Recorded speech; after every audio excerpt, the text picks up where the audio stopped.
안녕하세요. 파이팅 홍공TV입니다.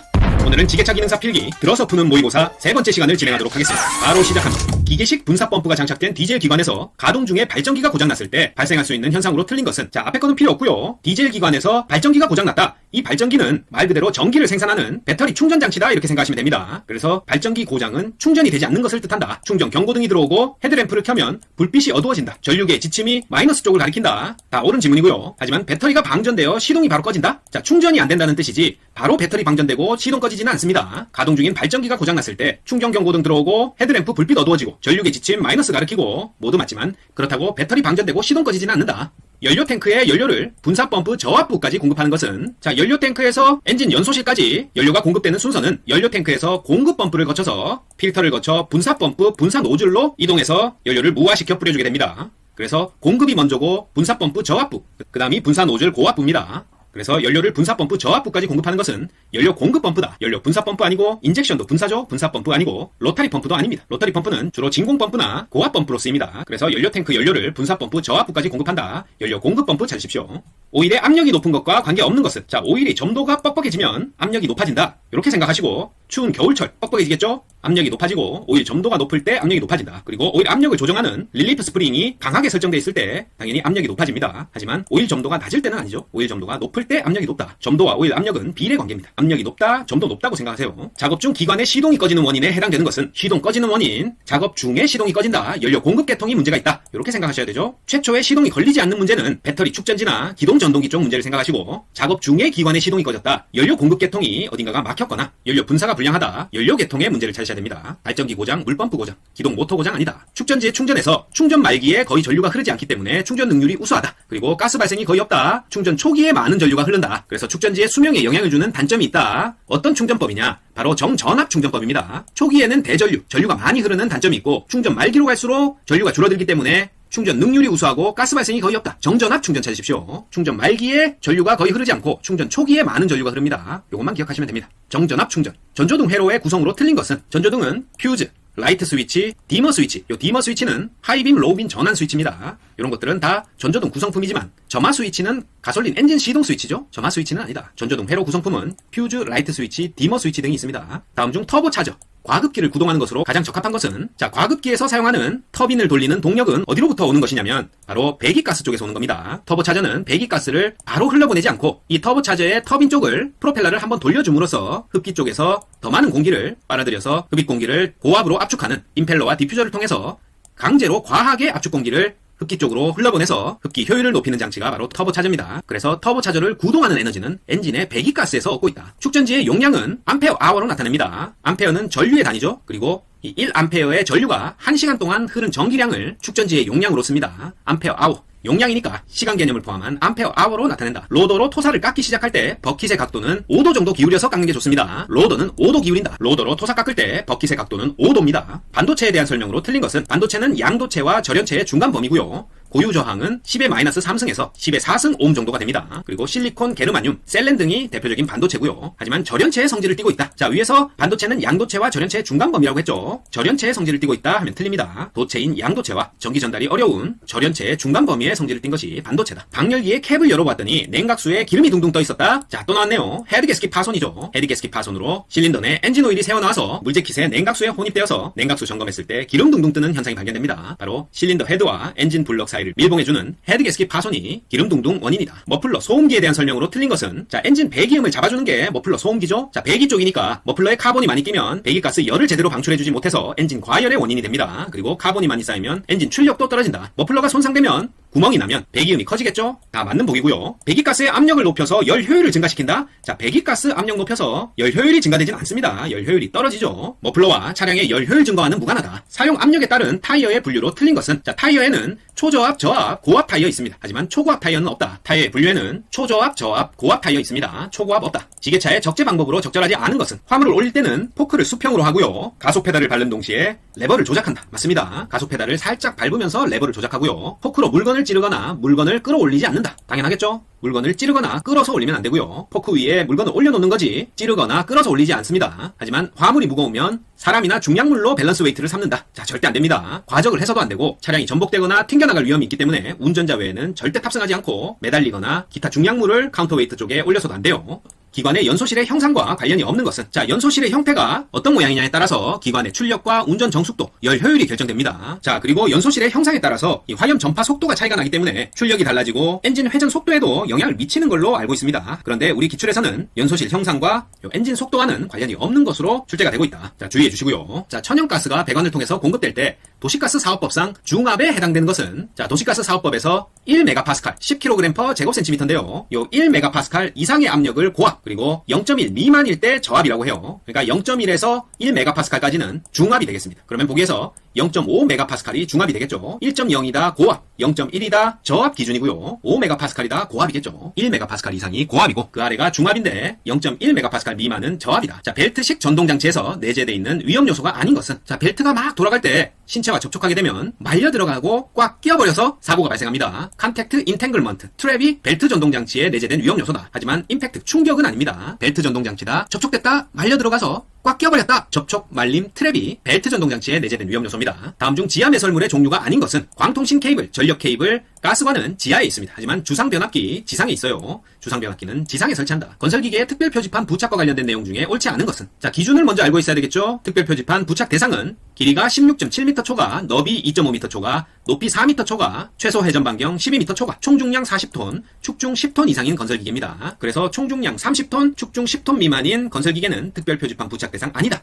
맞죠? 총중량 40톤 미만이죠. 30톤은 특별 표지판 부착하지 않습니다. 당해 건설기계에 식별이 쉽도록 전후 범퍼에 특별 도색을 해야 된다. 자, 맞습니다. 전후 범퍼에 특별 도색을 해야 되고 최고 속도가 35km 이상인 경우에 부착하지 않아도 된다. 자, 특별 표지판은 건설기계가 도로로 나왔을 때 안전을 위해서 부착하는 거니까 당연히 최고 속도 35km 이상인 경우에는 반드시 부착해야 됩니다. 35km 미만인 경우에 부착하지 않아도 된다. 왜냐? 보통 그런 기계는 건설 현장에 있다가 도로로 나올 때는 트레일러나 기타 화물차에 실어서 이동을 하게 되겠죠. 최고 속도가 35km 이상인 경우에는 반드시 특별 표지판 부착해야 됩니다. 그리고 콘크리트 펌프카는 자동차 제1종 대형 면허가 있어야 조종 가능합니다. 1종 대형 면허로 조종 가능한 차량 종류, 콘크리트 펌프카 들어가죠. 트럭 적재식 청공기나 덤프트럭, 믹서트럭, 아스팔트 살포기, 노상 안전기 이런 것들 다 1종 대형 면허 있어야 조종 가능합니다. 다음 중 건설기계 등록사항에 변경 또는 등록 이전 신고 대상이 아닌 것은 자, 소유자가 변경됐다. 등록 변경 신고해야 되고요. 주소지 변경, 사용 본거지 변경 자, 모두 등록사항 변경, 등록 이전 신고 대상입니다. 하지만 요 소재지 변동, 지금 현재 건설기계가 어디에 소재해 있냐, 이 소재지 변동은 건설기계의 경우 작업이 하루 만에 끝나지 않고 몇 달씩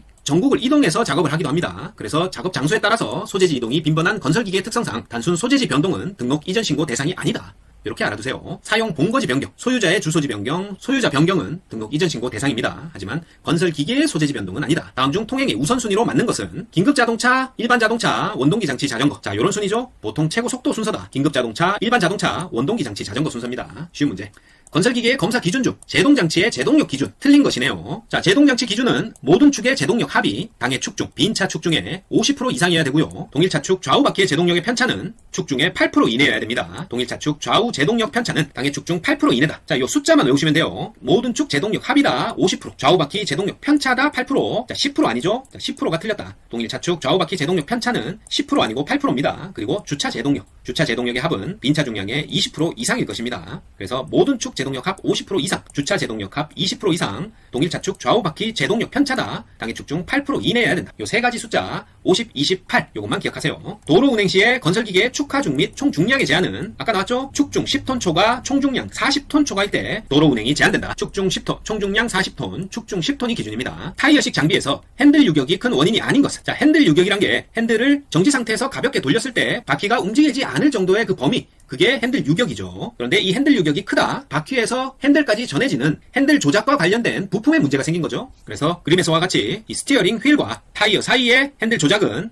스티어링 칼럼, 어퍼 컨트롤 암, 스티어링 기어박스, 그리고 아이들러와 타이로드를 통해서 이 조작력이 타이어까지 전달되게 됩니다. 그래서 타이로드의 볼 조인트 마모다. 조향장치 부품이죠. 스티어링 기어박스의 장착 부위가 풀렸다. 역시 조향장치의 문제입니다. 그리고 아이들러 암 역시 조향장치다. 부싱이 마모됐다. 핸들 유격이 커집니다. 하지만 스테빌라이저의 마모, 스테빌라이저는 핸들 유격과 관련 있는 조향장치가 아니고 차체 롤링 방지 역할을 하는 서스펜션 장치, 현가장치 중에 하나입니다. 그래서 스테빌라이저, 여기서 보면 스웨이 바라고도 하죠. 스테빌라이저는 롤링 방지 목적인 현가장치지 핸들 유격과 관련된 조향장치가 아닙니다. 조향장치는 타이로드, 스티어링 기어박스, 아이들러 암 이런 것들이 조향장치다. 다음 괄호 속에 들어갈 말로 알맞게 짝지어진 것은 자, 기동전동기를 기관에서 떼어낸 상태에서 행하는 시험을 무부하 시험이라고 하고요. 기관에 설치된 상태에서 행하는 시험을 부하 시험이라고 합니다. 자, 기동전동기의 유무에 따라서 기동전동기를 떼내고 시험한다. 무부하 시험. 기동전동기를 붙이고 시험한다. 부하 시험이에요. 없으니까 무부하, 있으니까 부하 이렇게만 암기합니다. 그리고 토크 컨버터가 유체 클러치와 구조상 다른 점은 요 스테이터의 유무입니다. 그림에서와 같이 토크 컨버터에는 고정 날개 장치인 스테이터가 있고 유체 클러치에는 없죠. 그래서 구조상 토크 컨버터와 유체 클러치의 가장 큰 차이점은 스테이터의 유무입니다. 자동 변속기의 과열 원인으로 거리가 먼 것은 자, 과열이다. 메인 압력 높은 것과 연결되죠. 압력이 높다. 오일 쿨러 막혔다. 과부하 운전을 지속했다. 자, 시켜주지 못하니까 과열됐다. 압력이 높다. 과열된다. 막히면 과열된다. 자, 쉽게 생각하시면 됩니다. 하지만 오일이 규정량보다 많다? 단순히 오일이 규정량보다 많은 것과 과열 원인과는 관련 없습니다. 오히려 오일이 부족했을 때 마찰열이 더 크게 발생하면서 과열되기 쉽겠죠. 자동 변속기 과열 원인 오일 규정량보다 많다? 틀렸다. 교류 발전기의 주요 구성 요소가 아닌 것은 자, 교류 발전기 구성 요소 슬브다 로스, 슬링 및 브러시, 다이오드, 로터, 스테이터. 슬브다 로스죠. 자개를 발생시키는 로터, 삼상전압을 유도시키는 스테이터, 다이오드가 설치되어 있는 엔드프레임 모두 교류 발전기 주요 구성 요소 맞고요. 자, 전류를 공급하는 계자 코일, 직류 발전기 구성 요소죠. 자, 직류 발전기 전철 코부정 이렇게 안 외우시더라도 계자 코일은 교류 발전기 부품 슬브다 로스에 들어가지 않습니다. 무한궤도식 굴착기의 조향작용은 무엇으로 행하는가? 자, 무한궤도 굴착기의 방향 전환은 요 트랙에 설치된 유압식 모터로 합니다. 오른쪽 왼쪽 각각 한 개씩 설치돼서 구동 속도를 다르게 함으로써 오른쪽 왼쪽 조향이 가능하겠죠. 무한궤도식 굴착기의 조향은 유압 모터로 한다. 교차로 또는 그 부근에서 긴급 자동차가 접근할 때 피해주는 방법은 자, 교차로입니다. 교차로 부근에서는 교차로를 피해서 도로 우측 가장자리에 일시 정지합니다. 그 자리에 즉시 정지한다. 계속 진행한다. 서행하면서 앞지르게 하라는 신호를 한다. 다 틀렸고요. 교차로를 피해서 도로의 우측 가장자리에 일시 정지합니다. 교차로 또는 그 부근에서 긴급 자동차 접근했을 때 피한 방법입니다. 액추에이터에서 운동 속도를 조정하기 위해서 사용되는 밸브는 자, 유압식 액추에이터에서 운동 속도는 유량으로 제어하죠. 유량 제어 밸브로 액추에이터의 운동 속도를 제어한다. 속도 조절은 유량 제어 밸브. 금속 간 마찰을 방지하기 위한 방안으로 마찰 계수를 저하시키기 위해서 사용되는 첨가제는 미끌미끌 유성 향상제입니다. 기름기가 많아야 미끄러지겠죠? 금속 간 마찰을 방지하기 위해서 마찰 계수를 저하시키기 위해서 사용되는 첨가제는 유성 향상제지 점도지수 향상제, 유동점 강화제, 방청제 아닙니다.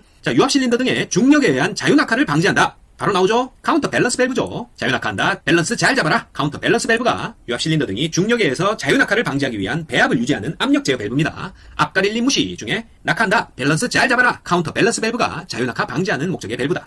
작업장에서 직접 사람이 접촉하여 말려들거나 다칠 위험이 있는 장소를 덮어씌워 방어하는 장치는 덮어씌워 격리한다. 격리형 방어 장치입니다. 덮어씌워 격리시키자. 작업장에서 사람이 접촉하여 말려들거나 다칠 위험이 있는 장소를 덮어씌운다. 격리형 방어 장치입니다. 작업장에서 휘발유 화재가 났을 때 가장 올바른 조치 방법은 자, 물 절대 사용하면 안 되고요. 덮개 사용과 가성소다 사용. 자, 좋지 않은 방법입니다. 휘발유 화재 났을 때는 CO2 소화기 사용하는 게 좋아요. B급 화재, 유류 화재는 ABC 소화기나 CO2 소화기를 사용하고 물 사용한다. 불 확대 막는 덮개 사용한다. 가성소다 사용한다. 모두 틀린 방법입니다. 자, 기계 공장에 관한 안전수칙으로 틀린 것은 운전 중에 자리를 지키고 기계 운전 중 정지가 됐다. 즉시 주 스위치를 끄고요. 반드시 작업복과 안전화를 착용한다. 모두 맞겠죠? 하지만 기계 청소를 작동 중에 수시로 한다. 자, 틀렸습니다. 기계 작동 중에 청소하는 행위 위험하다. 가스 배관을 시가지 도로 노면 밑에 매설할 때 노면에서 배관 외면까지의 매설 깊이는 1.5m 이상을 유지합니다. 가스 배관은 시가지 도로 노면 밑에 1.5m 이상의 깊이로 매설돼 있다. 노면에서 배관 외면까지의 매설 깊이는 1.5m 이상입니다. 자, 플런저, 피스톤형이 구동축의 직각 방향으로 설치되어 있는 유압 모터는 레이디얼형 플런저 모터입니다. 자, 베인형, 엑시얼형, 멀티스트로크형 아니고 플런저가 구동축의 직각 방향.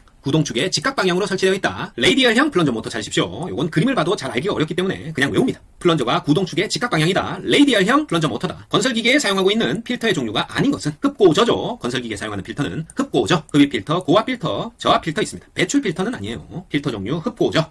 난연성 작동류의 종류로 틀린 것은 불이 잘 붙지 않는 난연성 작동류에는 유중수적형, 물글리콜형, 인산 에스텔형, 그리고 수중 유적형 등 난연성 물질을 추가한 어떤 복합적인 작동류가 불이 잘 붙지 않는 난연성 작동류가 되겠고, 석유계 작동류, 불 잘 붙겠죠? 그냥 보기에도 불 잘 붙을 것 같다. 난연성 작동류 아닙니다. 석유계 작동류. 폭발의 우려가 있는 가스 및 분진이 발생하는 장소에 지켜야 할 사항이 아닌 것은 화기 사용 금지, 인화성 물질 사용 금지, 점화의 원인이 될 수 있는 기계 사용 금지 맞겠죠? 하지만 불연성 재료의 사용 금지 당연히 틀렸겠죠? 불이 붙지 않는 재료를 사용을 금지한다? 말도 안 됩니다. 다음 기호의 의미는 자, 녹십자 표시 아니고 음극구호 표시입니다. 네모의 중간에 십자가, 음극구호 표시다. 자, 제한 표시 안에 30이 있고 밑줄이 있죠. 바로 최저속도 30km 속도 제한 표지입니다. 최저속도를 제한하는 최저속도 30km 속도 제한 표지다. 기계시설의 안전유의사항으로 바르지 않은 것은 회전 부분, 기어, 벨트, 체인 등의 회전 부분은 위험하므로 반드시 커버를 씌우고요. 작업장 통로는 근로자가 안전하게 다닐 수 있도록 정리정돈한다. 맞겠죠? 작업장 바닥은 보행에 지장을 주지 않도록 청결하게 유지한다. 당연하고 발전기, 용접기, 엔진 등의 장비는 한 곳에 모아서 배치한다. 요게 틀렸어요. 유류를 사용하거나 불꽃이 튈 염려가 있는 장비는 한 곳에 모아서 배치하지 않고 분산 배치를 합니다. 동선을 고려해서 발전기, 용접기, 엔진 등은 분산 배치한다. 탁상용 연삭기 사용 시에 안전수칙으로 바르지 않은 것은 받침대는 숫돌차의 중심보다 낮게 하지 않는다. 숫돌차의 주면과 받침대는 일정 간격으로 유지해야 하고요. 숫돌차는 나무 해머로 가볍게 두드려 보아서 맑은 음이 나는가를 확인한다. 모두 탁상용 연삭기 주의사항 맞습니다. 하지만 숫돌차의 측면에 서서 연삭해야 하며 반드시 차광안경 착용한다. 차광안경 쓰는 건 맞겠죠? 하지만 측면에 서지 않습니다. 측면 부분을 사용할 시 연삭 숫돌이 파괴될 위험이 있어요. 숫돌차 측면에 서지 않는다. 주의해 주십니다. 자, 실린더 벽이 마멸되었을 때 발생되는 현상은 자, 실린더 안에 피스톤이 들어있어서 운동을 하게 되는데 실린더 벽이 마모됐다. 아래에 있던 엔진 오일이 연소실로 올라가서 같이 연소돼 버리겠죠. 엔진 오일 소모량이 증가하게 됩니다. 실린더 벽 마멸되었을 때 오일 소모량 증가한다. 요걸 찾으셔야 돼요. 터보차저의 특징으로 가장 거리가 먼 것은 기관이 고출력일 때 배기가스 온도를 낮출 수 있다. 자, 기관이 고출력일 때 고온고압의 배기가스를 그대로 터보차저로 재활용함으로써 배기가스 온도를 낮출 수 있습니다. 그리고 고지대 작업 시 엔진의 저하를 방지한다. 출력 저하겠죠? 출력 저하를 방지할 수 있고 하지만 구조가 복잡하고 무게가 무거우며 설치가 복잡하다. 자, 기본적으로 터보차저 과급기는 배기 측에 작은 바람개비인 터빈을 설치해서 이 터빈으로 배기 쪽 공기를 이용해서 흡입 공기를 더 많이 연소실로 집어넣는 아주 간단한 장치라고 할 수 있어요. 그래서 구조 복잡하다, 무게 무겁고 설치 복잡하다. 이게 틀렸다. 과급작용 저하를 막기 위해 터빈실과 과급실에 각각 물재킷을 두고 있다. 자, 물재킷은 엔진 블럭 사이사이를 이동하는 냉각수의 이동 통로입니다. 그래서 과급작용 저하를 막기 위해 터빈실과 과급실 각각 물재킷을 두고 있다. 이것도 맞는 설명이에요. 구조 복잡하고 설치 복잡하다. 터보차저 설명 중에 틀렸다. 자, 라디에이터 캡에 스프링이 파손되었다. 가장 먼저 나타나는 현상은 자, 냉각수가 뜨거워지게 되면 식혀주기 위해서 압력 스프링의 장력을 이기고 통로가 열려서 냉각수가 순환하게 되는데 압력 스프링이 파손되면 이 통로가 열릴 수가 없겠죠? 그 사이 냉각수의 끓는 점, 이 비등점이 낮아지고 오버히트가 발생합니다. 과열이 발생한다. 비등점이 끓는 점이죠? 끓는 점이 낮아져서 빨리 끓어버린다. 라디에이터 캡의 스프링 파손 시 비등점 낮아진다. 요거 찾으셔야 돼요. 디젤 기관에서 조속기, 분사 속도를 조절하는 조속기의 역할은 거버너라고도 하죠. 연료 분사량을 조절해서 엔진의 회전 속도를 조절하는 역할을 합니다. 엔진 분사량 조절이 조속기의 가장 주요 역할이다. 일반적으로 디젤 기관에서 흡입공기 압축 시에 압축 온도는 얼마인가? 500에서 550도입니다. 흡입공기를 고온고압으로 압축해서 자연 착화를 시키는 거죠. 디젤 기관의 흡입공기 압축 시 압축 온도는 500에서 550도다. 디젤 기관에서 연료 장치의 구성품이 아닌 것은 자, 연료 공급에서 분사까지 그 일련의 계통이 연료 장치라고 할 수 있는데 연료 탱크, 연료 필터, 분사 펌프 모두 연료 공급과 관련된 연료 장치이고 기화기는 카브레이터라고도 하는데요. 디젤 엔진에는 없는 부품입니다. 주로 가솔린 엔진에서 연료와 공기를 혼합해서 연소실로 보내는 역할을 하는데 디젤 기관에는 요거 대신에 연료 분사 펌프, 분사 노즐로 연소실에다가 연료를 무화시켜서 안개처럼 뿌려준다. 엔진 오일 교환 후에 오일 압력이 높아졌다면 그 원인으로 가장 적절한 것은 자, 압력 높은 것과 점도 높은 것과 관련이 있죠. 오일 점도가 높은 것으로 교환했더니 압력이 높아진 겁니다. 냉각수 혼입. 점도 낮은 것, 누설 발생하면 압력 낮아지겠죠. 오일 점도가 높은 것으로 교환했다. 엔진 오일 교환 후 압력 높아진다. 동절기에 기관이 동파되는 원인으로 맞는 것은 자, 겨울철에 엔진이 동파되는 것은 냉각수를 구성하는 부동액과 물 중에 물의 비율이 너무 높아서 냉각수가 얼면서 부피가 팽창해서 동파가 되는 겁니다. 냉각수가 얼어서 동파된다. 오일의 여과 방식이 아닌 것은 오일 여과 방식에는 분전시안이 있습니다. 분전시안. 분류식, 전류식, 샨트식이 있다. 분전시안. 자력식은 아닙니다. 오일 여과 방식에는 분류식, 전류식, 샨트식이 있습니다. 분전시안. 엔진 시동 전에 해야 할 가장 중요한 일반적인 점검사항은 엔진 시동 전에는 엔진 오일량과 냉각수량을 가장 중요하게 점검해야 됩니다. 유압이나 충전장치, 실린더 오염도 이런 거는 쉽게 측정할 수도 없죠. 엔진 오일량과 냉각수량을 엔진 시동 전에 가장 중요하게 점검해야 된다. 납산 축전지의 용량은 어떻게 결정되는가? 자, 납산 축전지의 용량은 극판의 크기, 극판 수, 황산량에 의해서 결정됩니다. 크수황이다. 크수황. 극판의 크기, 수, 황산량에 의해서 결정됩니다. 크기, 수, 단자수 아니고 셀수 아니다. 충전 능력 아닙니다. 크수황. 극판의 크기, 극판의 수, 황산의 양에 의해서 납산 축전지의 용량이 결정된다. 자, 공기 브레이크에서 브레이크 슈를 직접 작동시키는 것은 바로 캠입니다. 캠은 이렇게 돌출되어서 돌아가는 부품이다. 이렇게 생각하시면 돼요. 그래서 이게 돌아서 밀 때는 열리고 다시 지나가면 닫히고 뭐 그런 개념입니다. 그래서 그림에서 보시면 브레이크 캠을 통해서 이 브레이크 슈를 직접 작동시킨다. 브레이크 슈, 브레이크 캠 이렇게 연결시킵니다. 유압식 모터 그레이더에서 유압 모터가 설치되는 것은 자, 모터 그레이더 문제인데요. 틀리라고 나온 문제겠죠? 하지만 우리는 또 나오면 맞춥니다. 블레이드 회전장치에서 유압 모터가 설치됩니다. 자, 모터가 회전장치죠. 그래서 유압 모터가 설치된다. 회전장치겠구나. 이렇게 유추할 수 있습니다. 블레이드 회전장치에서 유압 모터가 설치됩니다. 유압식 모터 그레이드에서 유압 모터 설치되는 곳은 블레이드 회전장치입니다. 회전장치. 자, 이상입니다. 지게차 기능사 필기 들어서 푸는 빈출 모의고사 세 번째 시간은 여기까지였습니다. 파이팅 공동TV 구독, 좋아요 부탁드리고 저는 다음 시간에 더 알찬 내용으로 다시 찾아뵙겠습니다. 감사합니다.